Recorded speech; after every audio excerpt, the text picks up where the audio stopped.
सतनाम साखी जय श्री झूलेलाल। सिंधी समाचार राजस्थान में ताजो स्वागत है। अज पाण गाल कंदासी ग्राम सैयद खेदली, जिला अलवर, तहसील मालखेड़ा। उते जो अलवर जो हत्याकांड जो मामलो असां ताके पिछले वीडियो में उन सां ताके रूबरू करायो कि सिंधी भा महादेव सां जेको हत्याकांड थियो हो उन जे बारे में ताके ॿुधायोसीं।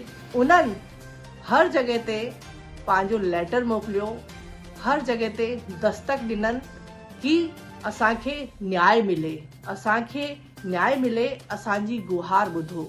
जेको हत्या जो मामलो तमामु संगीन आहे।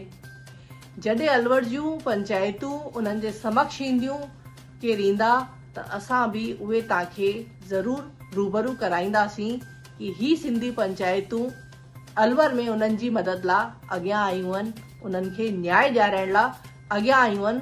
अगरि ईंदियूं असां वटि का सूचना आई त असां तव्हांखे ज़रूर रूबरू कराईंदासीं।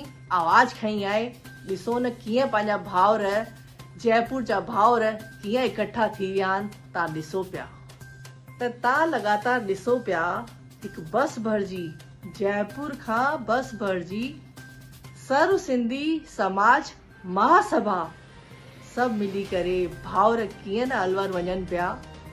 असांजे चैनल त हिकु मुहिम छेड़ी हुई, हिकु आवाज़ खई हुई, पर कम त ही पंहिंजा सर्व सिंधी समाज महासभा वारा पिया कमु कनि, उन्हनि खे न्याय ॾियाराइण लाइ, उन्हनि खे उन्हनि जो अधिकार ॾियाराइण लाइ हुते वञनि पिया, उन्हनि जी ॻाल्हि ॿुधण, उन्हनि खे सम्झण, उन्हनि खे न्याय ॾियाराइण।